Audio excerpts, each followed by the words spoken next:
Chers auditeurs et auditrices d'Academ, bonjour. Nous allons traiter cette semaine de la paracha de Korach. Cette paracha qui relate l'épisode de la rébellion de Korach et de sa faction avec lui. Membre honorable de la tribu de Lévi, cousin de Moshe et d'Aaron, il se révolte spontanément contre l'ordre donné, contre la prêtrise et la direction du peuple juif, du peuple d'Israël qui sort du désert, et il prône l'égalitarisme. Alors pourquoi, argumentait Korach, réserver le sacerdoce, la Keuna, uniquement à la seule caste des descendants de Lévi, alors que l'ensemble de la communauté d'Israël participe de la même sainteté? Kol Eida Kulam Kedoshim, tout le peuple, toute la faction, toute l'assemblée est sainte. Le Rav Chaim Ben Attar, dans son commentaire au Chaim HaKadosh, explique que le propos de Korach était double. D'une part, il disait qu'il était injuste que la tribu de Lévi ait le sacerdoce, puisqu'elle n'est pas l'aînée. Il y a un droit d'aînesse qui revient aux aînés. Et d'autre part, si le choix au sein de la tribu, dans la tribu de Lévi, devait se faire, alors pourquoi lui, Korach, vaut-il moins qu'Elitzaphan, fils d'Uziel, étant donné que par rapport à Aaron, il le précède? Et c'est donc que Moshe a choisi de le nommer arbitrairement. On en conclut qu'il y a une remise en cause de la place d'Aaron dans la sainteté est innée, et des choix de Moshe dans la sainteté est acquise. Le Rav Medan, dans son livre Kikarov Elecha sur le livre de Bamidbar, va jusqu'à dire qu'il y a différentes factions qui ont différentes disputes. Il y a, comme on va le voir par la suite, vont se joindre à Korach encore d'autres personnes. Et il y a la tribu de Reuven qui ont justement ce propos sur le droit d'aînesse. Leur dispute est avec Aaron. Et Datan et Aviram, leur dispute est avec Moshe. En fait, il y a différentes disputes qui se font et les punitions sont en fonction de différentes disputes, comme on va le voir par la suite de la paracha. Quoi qu'il en soit, si on revient sur les débuts des propos, alors Moshe répond à Korach que c'est un ordre divin. Il y a un ordre divin. Ce n'est pas le fruit d'une décision qui lui appartient. Et ce n'est pas lui qui a décidé de prendre le peuple d'Israël et de l'amener vers son rôle de dirigeant qu'il a et qu'il doit amener le peuple d'Israël là où il doit arriver en Terre Sainte. À ce stade-là, Korach se tait.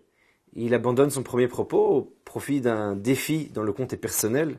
La Mishnah dans Avot, chapitre 5, Mishnah 17, dit que Korach et sa faction sont une dispute, une discussion sans avenir. Machloket she'ena leshem shamayim, c'est une discussion qui n'est pas au nom du ciel. À la différence d'Hillel et Shammai, c'est intéressant qu'on ne parle pas de Moshe et de Korach, mais de Korach et sa faction. C'est-à-dire qu'en lui-même et avec sa faction, il y avait déjà des disputes. Une interprétation très intéressante nous dit que le concept de machloket, de dispute, en fait, provient du mot machlaka. C'est l'interprétation du Rav professeur Ezra Tzion Melamed, qui dit que machloket, ça vient de machlaka, c'est-à-dire la même unité, le même groupe, le même groupement, de la même manière qu'à l'armée, par exemple, on a une unité, ça s'appelle une machlaka. Donc on a ici cette machloket, cette unité qui se crée, cette cohésion qui se fait par la dispute, mais c'est une cohésion qui ne se tient pas puisqu'elle va pas durer. Donc il y a ici quelque chose de personnel qui se fait. Le traité de Choulin dans le Talmud de Babylone 89a nous dit que le monde n'existe que par le Moshe de Moshe et Aaron.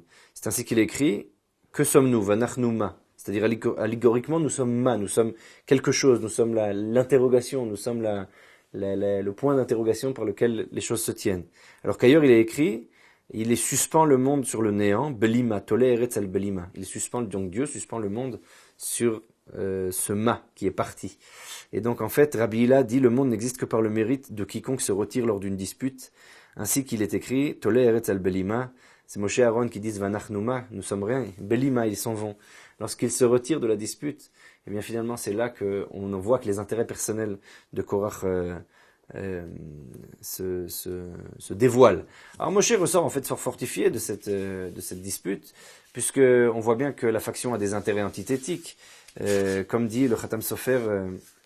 Explique, selon la Mishnah dans Avot, qu'on a rappelé, que l'unique lien entre les rebelles était la bataille contre Moshe et Aaron. Korach prenait le trône de la prêtrise, les aînés et la tribu de Reuven disaient avoir payé trop cher pour une seule faute, c'est-à-dire le vaudeur qui a récusé le droit d'aînesse, et chacun pensait être plus saint que son voisin au sein même de la faction. C'est ce que dit le Khatam Sofer, le Rav Moshe Schreiber au XVIIIe siècle. Et donc on voit bien qu'il y a des intérêts antithétiques, et Moshe, le leadership de Moshe, en sort renforcé. C'est ainsi que Moshe repousse la discussion au lendemain. Alors c'est très intéressant, on apprend de là l'idée que parfois il faut savoir repousser les choses au lendemain, il faut savoir calmer les choses pour pouvoir avoir une discussion qui soit consistante, qui soit cohérente, qui permette de réfléchir les choses.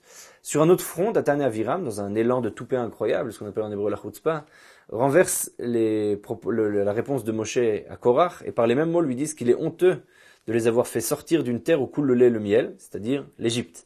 Donc il renverse complètement les propos, et Moshe est désemparé, il ne sait pas quoi leur répondre.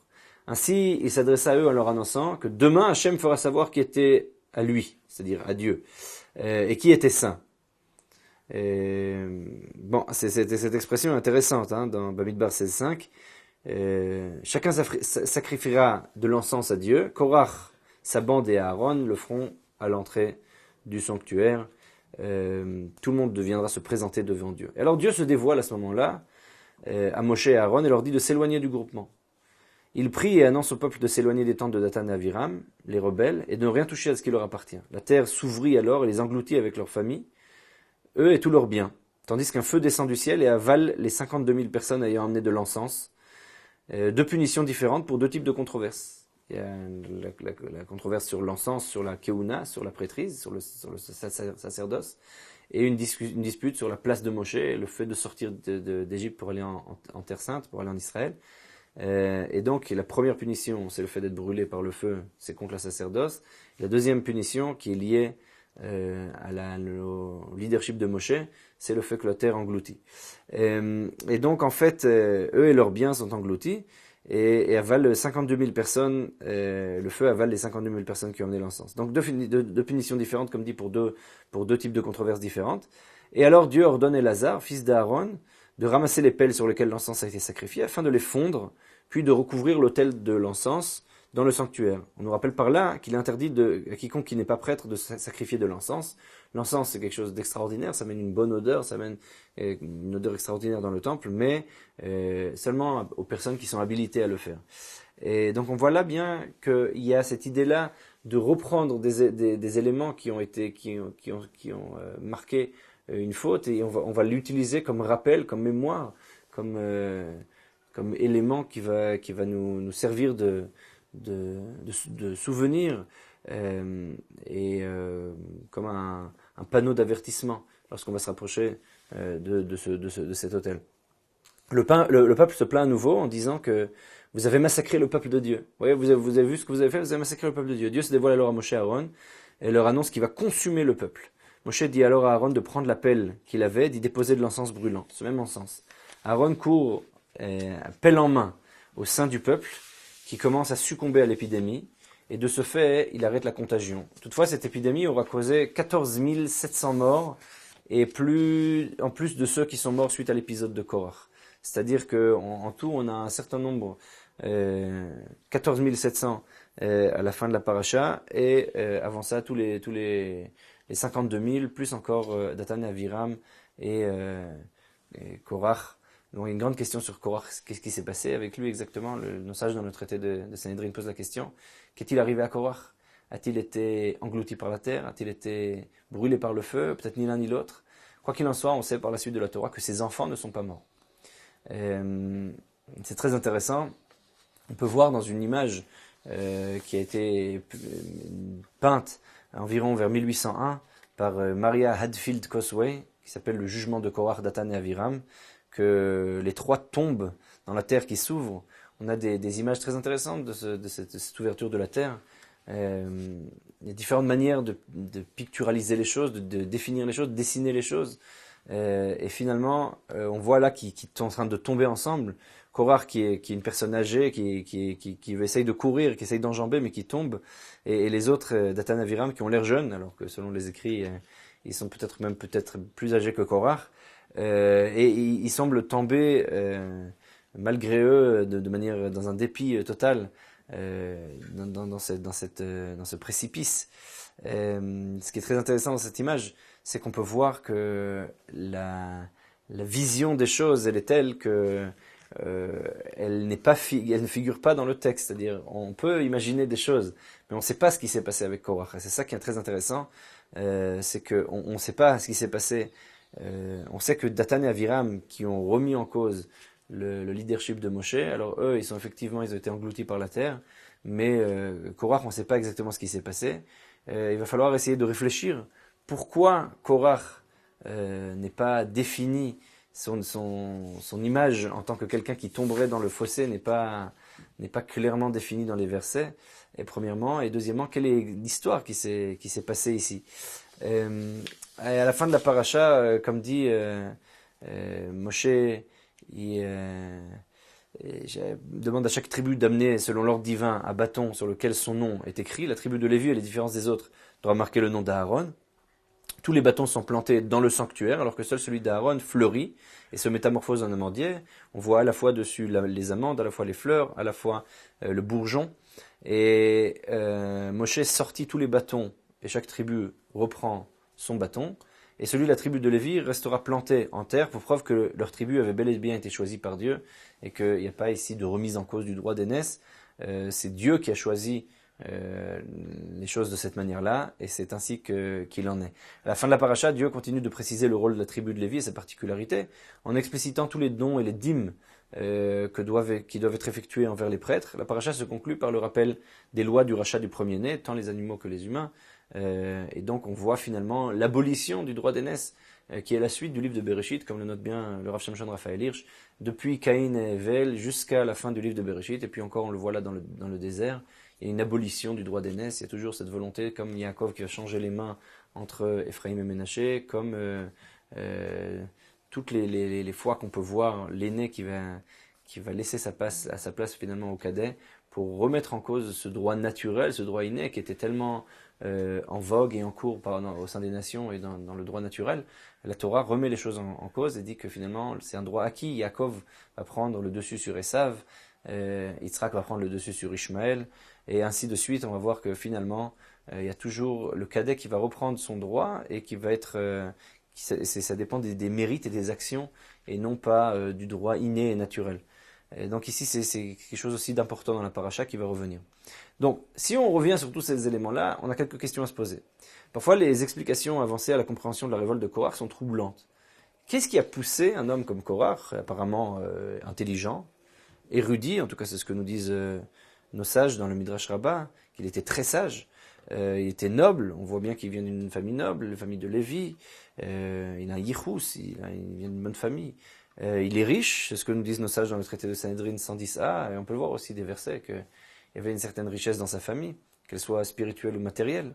Et c'est un dirigeant politique. Qu'est-ce qui le pousse à... Il a des liens de parenté remarquables. Il va dévier de cette manière-là. Il a tout à y perdre, en fait. Il a rien à y gagner, puisque finalement, tous les gens avec lesquels il se joint, si disons la tribu de Reuven arrivait à prendre le leadership du peuple juif, du peuple d'Israël, alors Moshe, il n'aurait plus rien à faire, ni la tribu de Lévi, et donc Korach, il y perdait tout. Qu'est-ce qu'il avait à y gagner? Il voulait juste prendre la place de Moshe, c'est-à-dire de quoi il s'agit exactement? Ça, c'est la première des questions. La deuxième des questions, elle est... il faut essayer de comprendre un peu plus en profondeur ce qui s'est déroulé ici. Mais quel est le rapport entre les différentes scènes de la paracha? C'est-à-dire, c'est comme si on avait ici différentes scènes qui se déroulaient les unes après les autres. On pourrait très bien faire un film sur la paracha de Korach, et c'est un film d'action qui est riche en éléments. La paracha en elle-même, elle est pleine d'éléments. Donc, comment comprendre tous ces éléments-là dans leur sens et pourquoi les choses se sont déroulées de cette manière-là? Alors, pour essayer de réfléchir à ça avec vous, j'aimerais amener une image, une fresque qui figure dans la chapelle Sixtine, qui a été peinte vers 1481-1482, c'est-à-dire on est en pleine Renaissance. C'est une fresque qui représente l'histoire, le cycle de la vie de Moïse, de Moshe, dans le 5e compartiment du mur du sud de la chapelle Sixtine. Et alors bon, il faut comprendre que on peut comprendre le travail de la chapelle Sixtine, si on comprend bien ce qui se passe ici. Euh, cette image-là, elle représente trois scènes, une qui est la suite de la paracha précédente, parashat Shlach Lecha, c'est celle qui est tout à droite de l'image. Euh, c'est celle où on voit des gens qui veulent, le peuple d'Israël apparemment, qui veut jeter des pierres sur Moshe, qui veut jeter des pierres sur Moïse, lorsque sont les Meraglim, les visiteurs de la terre sont revenus. Et Moshe est en fond d'image, c'est-à-dire il est vraiment dans le coin, on a l'impression qu'il va sortir de l'image.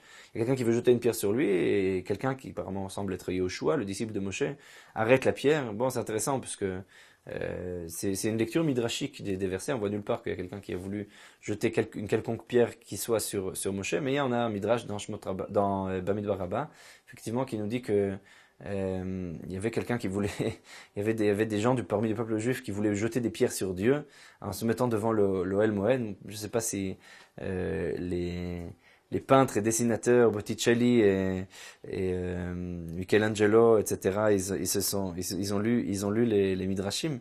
Mais quoi qu'il en soit, c'est intéressant de voir il y a cette image-là qui apparaît. Alors là, on a l'impression que Moshe il va sortir, et dans notre paracha, c'est l'image du centre. Alors il y a quelque chose d'assez extraordinaire, on a l'impression qu'on est dans une satire. On a le fait de sacrifier l'encens, et on a Moshe qui se tient debout, droit, au premier plan de l'image, avec son bâton qui le tient comme ça devant lui, de manière très claire. Ce qui est très intéressant aussi, c'est qu'on a derrière Aaron avec la toque sacerdotale et son fils apparemment qui est recroquevillé en lui-même, et les deux ils portent des habits qui sont faits de couleurs trailettes, c'est-à-dire de couleurs je sais pas comment on traduit trailette, azur, bleu azur. C'est pas exactement tout à fait un bleu azur, c'est un bleu qui a une certaine présence particulière, et qui doit être fait à partir de procédés très très particuliers, comme on peut le lire dans la paracha à la fin de paracha précédente, à la fin de paracha Shlach Lecha. Et nos sages disent que Korach, c'est marqué dans le Talmud de Jérusalem, au chapitre 10, à l'Acha 1, Korach était venu demander à Moïse, est-ce que quelqu'un qui a un talit qui est fait entièrement de ce bleu azur, de ce trélette, doit mettre aussi des tzitzit avec du trélette dessus? Et la question qui se pose ici, c'est la place de cet infini. Quelle place laisser dans l'infini? Korach a cette vision-là, en tout cas c'est ce qui semble ressortir de ces enseignements talmudiques, que l'infini, dès qu'on vit l'infini, dès qu'on est dans l'infini total, alors il y a une sainteté qui se fait, une sainteté présente, une sainteté qui est de l'ordre de l'immanence, qui dépasserait même la transcendance. Et cette sainteté de la nature, cette sainteté qui est une immanence permanente, elle permet de vivre le réel de manière divine, et donc tout le monde est effectivement saint. Il n'y a pas d'impureté dans le monde, il n'y a pas de manque de sainteté dans le monde. Tout est parfait. Et on peut atteindre cette perfection-là. Le Talmud de Babylone, dans le traité de Choulin 89a, qu'on a déjà cité tout à l'heure, dit que le Trélet représente la mer représente les cieux représentent la chair céleste, donc qui c'est à Kavod, là où Dieu peut, entre guillemets, puisque c'est une illusion bien entendu, s'asseoir. Il s'agit de métaphore, puisque Dieu ne s'assoit pas, Dieu n'a pas de corps. Mais cette chaise céleste, elle est représentée par le trait. Donc le trait, c'est la couleur de la spiritualité. Et on a un enseignement d'un des disciples du Gaon de Vilna, Rabbi Tzrak Isaac Rever, qui dit dans son livre Pitrei She'arim, dans le Netiv Partzuf Nukva, Petach 23, il dit la chose suivante, il dit que l'idée du trélet, la couleur trélet, elle représente toujours le sod nefesh, c'est-à-dire le sens profond de l'âme dans son aspect recevant, dans son aspect qui est dans le fait de recevoir. C'est-à-dire l'idée même de malchut, l'idée même de royauté, elle est représentée par cette couleur-là bleu-azur.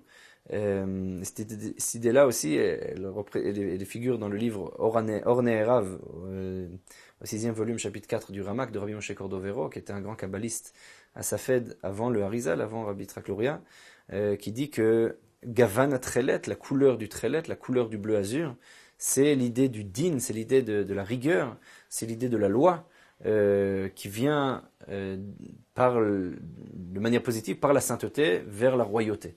C'est-à-dire on a une idée de loi qui se fait. Donc en fait, ces couleurs-là, elles symbolisent toujours, ce bleu azur symbolise toujours une sorte de loi divine qui arrive par la sainteté vers la royauté, et une sorte de présence, une transcendance qui se dévoile et qui devient immanente. Et c'est ça l'idée du Trélet. Et en fait, on voit bien dans cette image-là que j'ai Botticelli ici, l'image de ceux qui portent du Trélet, c'est Aaron et son fils. Alors est-ce qu'il connaissait le Midrash sur Korach qui a posé la question, éventuellement aussi Korach, qui pourrait être aussi représenté ici avec du bleu azur, et est-ce qu'il connaissait le Midrash et tous ces enseignements kabbalistiques sur le sens du bleu azur, et des enseignements talmudiques? C'est à en douter fortement, mais on voit bien que l'idée qui figurait déjà à la Renaissance, c'est que le bleu était la couleur de la sainteté, de la sacerdoce, et donc c'était la couleur des gens qui faisaient le travail divin. Et donc on peut retrouver ici finalement de manière inconsciente ce rapport qui se fait entre ces différents enseignements. Un enseignement du Harizal, puisque déjà si on parle d'enseignement kabbalistique, alors rapporte que le verset Tzadik Katamar Ifrach, c'est-à-dire le juste tel une date mûrira, qui figure dans le psaume 92-13, en fait parle de Korach, puisque Tzadik, la dernière lettre c'est Kuf, Katamar, la dernière lettre c'est Resh, Ifrach, la dernière lettre c'est Chet, forme en fait l'acrostiche du mot Korach. C'est-à-dire les dernières lettres de ces mots-là forment le mot Korach. Et donc les dernières lettres formant son nom, il y a ici dans ce verset-là quelque chose de révélateur sur Korach. C'est ce que dit le Harizal. Il avait le potentiel d'un grand juste qui aurait pu fleurir, qui aurait pu s'épanouir, devenir un fruit particulier. Par ailleurs, suite à cet enseignement-là, de nombreux kabbalistes nous disent que dans le monde futur, Korach est un grand juste et il sera un grand juste pour les temps futurs. Et d'ailleurs, on sait que le prophète Samuel, Shmuel est un de ses descendants. Donc la question c'est, alors si nos sages, dans les Midrashim, suivent, et même les enseignements kabbalistiques, nous disent tous la même chose, que Korach était un grand juste, que s'il avait entendu, il serait devenu un grand dirigeant, tel qu'il le voulait. Le Rav Natanaï Beschutz, dans Tiferet Yonatan, sur Parashat Korach, il dit la chose suivante. Il dit que ces Midrashim veulent dire que Korach a agi après la mort des explorateurs, parce qu'il a vu qu'il n'entrerait pas en Terre Sainte, donc il a dit, bon, ça prendra trop de temps, il faudrait au moins que j'ai quelque chose. Il faudrait que je grappille quelque chose, il faudrait que j'attrape une part de la pomme, comme on dit. Vous voulez manger une partie faire partie du projet de manière importante. Donc il y a eu une certaine déception, une certaine angoisse, peut-être face à la mort, qui pourrait peut-être justifier ses actions. Bon, il faudrait comprendre, qu'il s'agit d'un manque de patience, de jalousie d'Elitzaphan, fils d'Uziel, qui avait reçu le rôle que lui, il aurait dû avoir. Est-ce qu'il s'agit d'autre chose? Alors, il existe différentes explications et raisons au fait qu'une faction entière se rebelle. Qu'est-ce qui pousse des gens à se rebeller contre Dieu, qui plus est? Alors, en fin de compte, la raison d'agir de Korach, elle semble plutôt illogique au vu de son parcours, de son background, de la personne qu'il est, de ce qu'il a. Pourquoi son problème particulier amène à une révolte générale? Comment il a réussi à globaliser un problème qui est son problème particulier? Il nous faut encore nous demander plus que ça. Quel lien y a-t-il entre le rachat du premier-né et la révolte de Korach? Hormis le fait qu'on précise le rôle de la prêtrise, bon, et qu'on remette en cause le droit d'aînesse, c'est bien, mais le rachat des premiers-nés, on aurait pu le repousser à notre paracha. Après, il y a besoin de le noter ici tout de suite après. Alors, en fait, je crois qu'il ne s'agit pas d'un problème particulier, mais d'une vision du monde. On rapporte au nom du Rav Ashlag, l'auteur du commentaire du Soulam sur le Zohar, que leur discussion était dans la manière de servir Dieu. Le Rav Ashlag dit la chose suivante, il dit, la discussion entre Korach et Moshe, c'est la suivante. Doit-on servir Dieu du haut vers le bas ou du bas vers le haut? C'est-à-dire, est-on plutôt influencé par le divin, se dévoilant de manière transcendante, demandant une foi dans ce qui est au-delà de la raison? On ne nie pas le côté immanent de la chose, mais on le relativise. Ou alors, est-ce que le divin, il est immanent, et notre devoir est de le dévoiler par et dans la raison? c'est-à-dire récusant toutefois au-delà de celle-ci. C'est ça la question. La question c'est qu'est-ce qui précède quoi? Est-ce que l'immanence précède la transcendance ou est-ce que la transcendance précède l'immanence? La vie de Moshe et Aaron, c'est que la transcendance précède l'immanence. D'abord, il y a Dieu qui est au-delà, il transcende et on réfléchit au monde, on essaye de vivre, on fait les commandements et par le fait de faire les commandements, on arrive à faire descendre la Shrina sur l'autel, sur le temple et Dieu se dévoile. La vie de Korach, c'était pas ça, c'est tout le peuple est saint. Notre devoir, c'est juste dévoiler Dieu. Il faut juste voir la sainteté qui est là. Cette interprétation-là, elle se reflète dans ce midrash qu'on a déjà cité, dans le midrash Rabbah et Tanchuma, également ramené par Rashi, et on l'a cité tout à l'heure au nom du Talmud de Jérusalem, affirmant que Korach demandait à Moshe si le talit qui est entièrement fait de trélet, c'est-à-dire un châle de prière qui est fait entièrement de fil bleu azur, ajouté au tzitzit, et une maison pleine de livres, sont-ils exemptés de tzitzit, c'est-à-dire du fait d'accrocher ces fils qui vont ramener cette sainteté dans le monde, et une maison qui est pleine de livres, est-elle exemptée de mezouza, c'est-à-dire ce parchemin que l'on met à l'entrée de la porte, chacune respectivement. Donc la mezouza pour la maison pleine de livres, et les tzitzit pour la maison, pour les tzitzit, pour l'habit qui est fait entièrement de trélettes de bleu azur. En effet, dit Korach, le côté divin, idéal, étant dévoilé, l'obligation nous permettant de nous lier à Dieu n'a plus aucune valeur. Ça y est, Dieu est là. Dieu est là, Dieu est avec nous. Il n'y a plus besoin de rechercher Dieu par des actions rituelles, mettre une mezouza, mettre des tzitzit. En fait, quelle est l'idée des tzitzit? L'idée des tzitzit, c'est de dire, voilà, on va prendre l'habit qu'on a, on va essayer de le lier à quelque chose et de pousser la spiritualité vers le bas, de la lier au réel, c'est-à-dire comme si on liait notre monde à un rappel que la spiritualité peut être liée aux vêtements aussi, au réel, c'est-à-dire à la matérialité. L'habit qui est beged bogdim, c'est-à-dire l'habit qui marque toujours cette idée-là de manque de fidélité. Si on retourne à Bereshit déjà, alors on a cette idée-là que le vêtement, le revêtement provient suite à la faute. Et donc on a cette idée-là qu'on veut le lier à la sainteté, qu'on veut le raccrocher, on y fait des nœuds qui vont le lier à la sainteté. Dans cette sainteté, il y a deux aspects, il y a l'aspect blanc et l'aspect bleu azur. Il y a l'aspect blanc qui symbolise la sainteté transcendante, et le bleu azur qui symbolise l'immanence. Ces deux couleurs d'ailleurs qui sont sur le talit, qui vont se figurer aussi sur le drapeau d'Israël, qui est basé sur le talit. Donc en fait c'est ça la question. Korach dit dans un talit qui est entièrement fait de trélet, de bleu azur, la présence divine est là, donc du coup il n'y a plus besoin de lier une quelconque présence divine, il n'y a plus l'aspect matériel, il est éludé de lui-même, et on n'a plus besoin de tout cela. Alors que Moshe et Aaron disent pas du tout, il y a un ordre aux choses, et cet ordre-là, il ramène que peu importe la couleur du vêtement, ce vêtement-là, c'est un vêtement qui est un vêtement. En premier lieu, il est fait de matière et il est lié à tout ce que les vêtements sont liés. Il y a besoin d'y raccrocher la sainteté. Alors ça, c'est une première explication. On l'appellera peut-être un problème de foi. Voilà, une discussion théologique entre Moshe, Aaron et Korach. D'autres, notamment le Rav Yaakov Ariel dans son commentaire Miohalet Torah sur la paracha, dit que la discussion, c'est pas simplement une discussion théologique, c'est une discussion idéologique. C'est-à-dire, quelle place la spontanéité a-t-elle dans le judaïsme, dans la sainteté, dans l'ordre du monde, dans l'ordre divin? Puisqu'on est libre, dirait Korach, usons pleinement de cette liberté. On peut dévoiler notre spontanéité, on peut vivre notre vie au meilleur. Pourquoi ne pas changer les commandements en gardant leur nature, bien sûr? On veut garder les principes des commandements, mais on fait ce qu'on veut. On n'a pas besoin de la ritualité. Un talit, il n'a pas besoin d'avoir un tzitzit. C'est l'idée du talit, la couleur du talit, c'est suffisant. Un talit qui est fait de trélet, il n'y a pas besoin de tzitzit. Il y a plus de... On veut changer, on veut la spontanéité.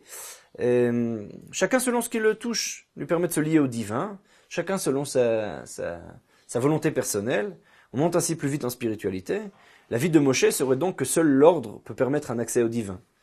Alors ça c'est une deuxième approche, on pourra appeler ça la spontanéité et l'ordre. Donc la première approche dit que la motivation de Korach provenait d'un problème de foi, une discussion théologique. La deuxième approche dit que Korach était peut-être le premier juif libéral réformé qui voulait changer la manière de servir Dieu et laisser le rituel de côté pour y voir plutôt une spontanéité dans l'ordre divin. Et laisser de côté l'aspect rituel et l'aspect d'ordre donné. Suite à cette même vision-là, alors certains affirmaient que Korach était le premier juif dans le cœur, pour reprendre des termes de la Scala. C'est là aussi c'est une vision du monde qui selon ça, se limite pas à une pensée, à une idéologie, mais c'est le Midrash cité, c'est-à-dire les trélettes et le livre symbolisent l'aspect idéal, spirituel du commandement, et l'aspect spirituel et idéal, il vaut mieux que la réalité du commandement. Korach n'est pas intéressé par le commandement même. Le natif de Vologine, quant à lui, propose une troisième explication. Il écrit dans sa Hamek Davar que la faute de Korach résidait dans le fait qu'il pense la sainteté comme acquise. C'est-à-dire que, et cette idée-là figure aussi chez le Rav Shamshon Raphaël Hirsch, que tout le monde est saint, il n'y a plus rien à faire. On a atteint l'aspect idéal, on se trouve dans un état idéal, on n'a plus besoin de s'améliorer, d'avancer, de se perfectionner. Seul Dieu est réellement idéal, répond à cela Moshe. Il dit, tu as tort, Korach. Dieu est idéal, nous on ne vit pas dans l'idéal. Nous on est en perpétuel mouvement. Le but c'est de tendre vers l'idéal, et pour cela il y a un ordre qui nous permet d'avancer pas à pas. C'est-à-dire il y a une hiérarchie à suivre. Alors s'il en est ainsi, et qu'il ne s'agit pas d'un problème particulier, alors on peut se demander pour quelle raison Moshe avait ainsi reporté au lendemain l'épreuve qui allait le blanchir des soupçons que l'on faisait peser sur lui. Alors nos sages affirmaient par la suite qu'on lui reprochait encore d'autres choses. Moshe, en plus de l'accaparat des pouvoirs, nos sages disent dans le traité de Sanhedrin 109b 110a que Moshe était aussi accusé d'adultère, bien entendu à tort. Cela est plutôt difficile à lire dans le texte, mais on peut comprendre de la manière suivante. C'est un livre qui s'appelle le Mishkanot Yaakov Asfaradi qui explique cela de manière très intéressante. Il dit souvent dans une discussion, par le fait même d'une affirmation, on veut sous-tendre son contraire. Par exemple, si je dis « je ne suis pas méchant », c'est comme pour dire « oui, mais toi tu l'es ». Et Korach dit « tout le monde est saint », « Kol haeda kulam kedoshim », sous-tendu « toi tu ne l'es pas ». Et donc, Moshe, s'il n'est pas saint, serait donc accusé d'immoralité. Et quelle est l'immoralité qui est contraire à la sainteté? Si on regarde au début de Parashat Kedoshim, et on regarde dans les différents textes qui traitent de la sainteté, alors on voit que c'est toujours lié à le fait de garder l'alliance, le fait de ne pas faire d'adultère, le fait de respecter autrui. Et donc, entre guillemets, serait sous-tendu par là le fait que Moshe serait accusé d'adultère. C'est comme ça qu'il faudrait comprendre cet enseignement rabbinique. Quoi qu'il en soit, c'est la question qui se pose. Donc il y a plein de soupçons qui sont pesés sur Moshe. Moshe dit on va repousser à demain. Il aurait pu très bien se blanchir lui-même et de ses soupçons. Et pourquoi il a repoussé la discussion à demain? Le fait même d'avoir repoussé, c'est ce qui allait finalement punir les rebelles de leur révolte, plutôt que de la proposer tout de suite une solution et une punition qui serait directe suite à leurs actes. Selon le Midrash Tanchuma, Korach 5, cité par Rashi, l'intention de Moshe, c'était de temporiser dans l'espoir d'une rétractation de la part de ses détracteurs. On peut rapprocher cet enseignement d'un autre enseignement du Talmud, dans le traité de Brachot 19a, qui dit « Si tu vois qu'un érudit de Torah a commis une transgression, ne lui adresse pas de reproche le lendemain, car il s'est peut-être repenti. » C'est-à-dire entre le jour où il a commis la mauvaise action et le lendemain, et quand on veut reprocher à quelqu'un quelque chose, il faut le faire sur le moment, nous dit le Talmud. Le Talmud pose la question, il dit « Peut-être ?» Il dit « Non, sûrement. » C'est-à-dire, c'est certain que si c'est un vrai érudit, c'est une vraie personne qui vit la Torah et qui a une vraie crainte du ciel, alors dans ce cas-là, elle va faire teshuva, elle va revenir de son action, de sa transgression, et cette personne-là va revenir. Donc, selon cette même logique, Moshe aurait dit, ok, peut-être demain, ils vont faire teshuva, peut-être demain, ça va aller mieux. On sait en effet que Korach était, comme dit, quelqu'un d'érudit. Et les 250 hommes qui lui étaient plus ou moins fidèles étaient les chefs de tribunaux, nous disent nos sages, ce qui est rapporté par Rashi sur chapitre 16, verset 1. Donc rien d'étonnant par conséquent que Moshe ait spéculé sur leur repentance, sur leur teshuva. Une autre raison possible à la patience manifestée par Moshe peut être trouvée dans la façon par laquelle était distribuée la manne dans le désert. Les justes la trouvaient tous les matins à leur porte, les gens moyens devaient aller la chercher, et les impies devaient sortir des limites de camp pour s'en procurer. C'est ce que nous enseignent nos sages dans le traité de Yoma 75a. On apprend ça de différentes éléments, de différents éléments qui figurent en filigrane dans les versets. Et donc, il y a ici une gradation spirituelle du fait de la manne. La manne étant un repas spirituel, une nourriture spirituelle, il y a une gradation spirituelle qui se fait du fait de la manne. Plus elle est loin de nous, cette nourriture spirituelle, plus la spiritualité est loin de nous, plus ça demande un effort pour aller la chercher. C'est ce qui figure ici dans cette idée-là. Il était ainsi possible de discerner chaque matin le niveau de spiritualité de chacun. C'est ainsi que Moshe a pu, en reportant au lendemain, éventuellement, par le fait de repousser le lendemain les pourparlers avec Korach et les fidèles, déterminer à coup sûr qui était juste et qui ne l'était pas, déterminer si la dispute n'était vraiment pas les Shem Shamaim au nom du ciel, ou si c'était quelque chose qui aurait pu se voir, c'est-à-dire on voit à quel point la personne recherche vraiment la chose. Bon, ça c'est une idée qui est un peu, disons, allégorique, mais l'idée c'est de dire que le fait de repousser au lendemain permet de voir les intentions lorsque les esprits se calment. Dès que les esprits se calment, alors on peut voir aussi un peu le niveau de chacun, quelle est sa véritable intention. Le Rav Yaakov Ariel nous disait une fois que il y a certains sujets de halakha, de loi juive, desquels on ne peut pas traiter lorsqu'ils sont à la une des journaux, lorsque les esprits sont vifs et donc il faut prendre un certain temps pour pouvoir les traiter de manière claire, avec une vision qui soit calme et qui permette de se détacher des différents affects pour traiter les choses de manière intellectuelle, logique, on pourrait dire même cartésienne. De manière similaire à Korach, les peuples du monde demandent aux Juifs pourquoi est-il nécessaire d'avoir un peuple choisi? Pourquoi serions-nous pas tous au même niveau? Kol ha'eda kulam kedoshim, tout le monde est saint, tout le monde a droit à la même chose. Pourquoi vous avez une Torah et pourquoi il y a 613 commandements et pourquoi pour les non-juifs il y a 7 commandements? Et la question se pose par la suite encore plus. Si vous êtes dans le vrai, alors pourquoi êtes-vous en exil? Pourquoi n'êtes-vous pas en tête de la terre d'Israël, du monde, de l'humanité, célébré, mais au contraire, vous êtes constamment persécuté, vous êtes constamment pourchassé, constamment subissez des pogroms, des attentats, du terrorisme. Ces accusations ont été entendues pendant des siècles et on en souffre encore malheureusement. Moshe rétorque alors que la réponse divine se fera le lendemain matin. C'est-à-dire que la symbolique du matin, comme nous le savons, c'est la rédemption, alors que la nuit représente l'obscurité et l'exil. Alors Rav Kook développe ça longuement dans son commentaire sur le début du traité de Berachot, Enaya, sur Berachot 2a. L'obscurité, c'est toujours le symbole de l'exil. C'est la nuit, c'est ce moment où on est dans la croyance, et Munatra Balelot, c'est un moment de foi, c'est un moment de fidélité, mais c'est un moment où on est aussi vulnérable, c'est un moment où on n'est pas vraiment nous-mêmes dans toutes nos forces, c'est un moment où on est un peu endormi, c'est un moment où on rêve un peu, on n'est pas forcément dans le réel.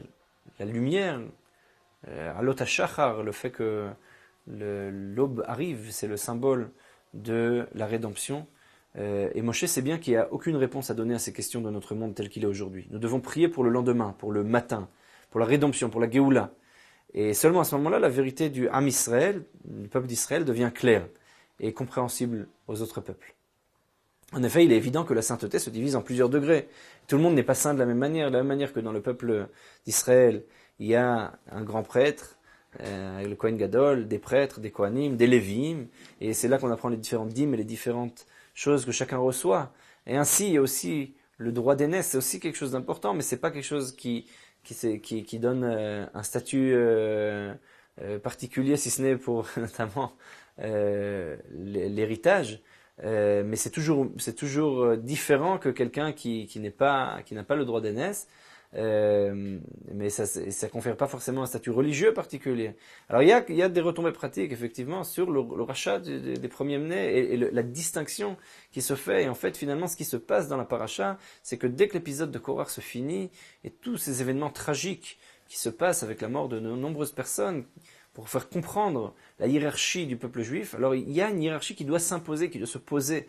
Et en fait, c'est ça qui se passe ici. C'est pour ça qu'on a besoin de tous ces éléments dans la paracha, parce qu'il n'est pas évident pour tout le monde que la sainteté se divise en plusieurs degrés. Et tout le monde n'est pas saint de la même manière. Il faut le dire, il faut l'expliquer, il faut expliquer cette hiérarchie.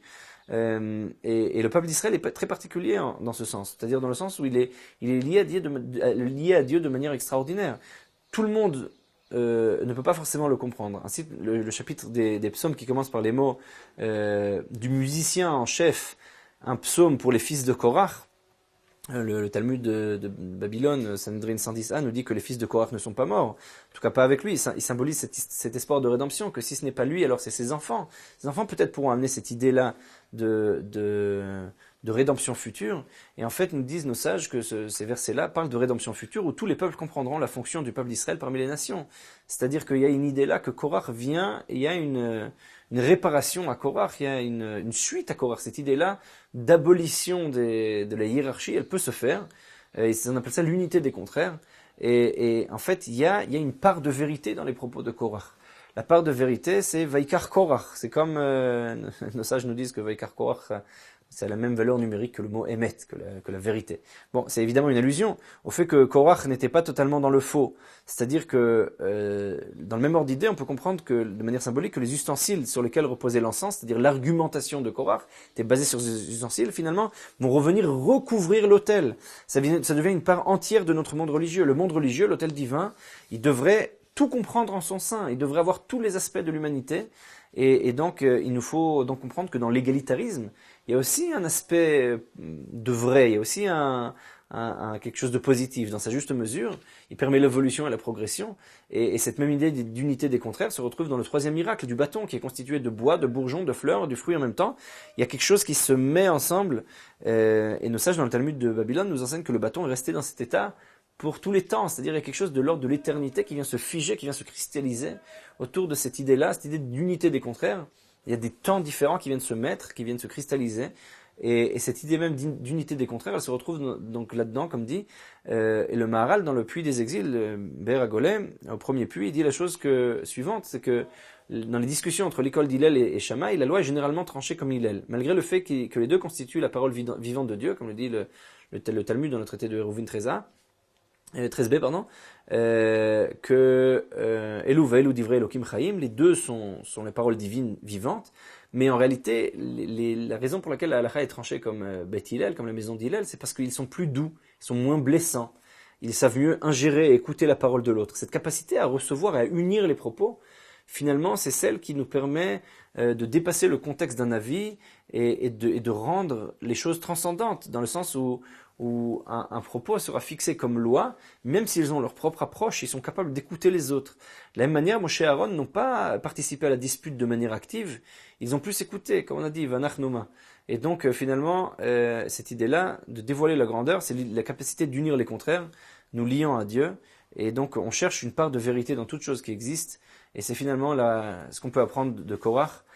Si on regarde bien dans les images qu'on a vues, alors on verra que malheureusement on ne peut pas forcément voir ça, même si ce qu'on voit dans l'image de la chapelle Sixtine, c'est que Moshe reprend sa part au centre de l'image, et peut-être c'est ça aussi l'idée de Korach, c'est que lorsqu'on se retire de la discussion, à l'opposé de ce qui s'est passé à la fin de Shlach Lecha, lorsque Moshe se retire de la discussion avec Korach, c'est là où il redevient en première page. Donc finalement cette image-là nous permet de comprendre la place de Moshe dans la paracha. Shabbat Shalom.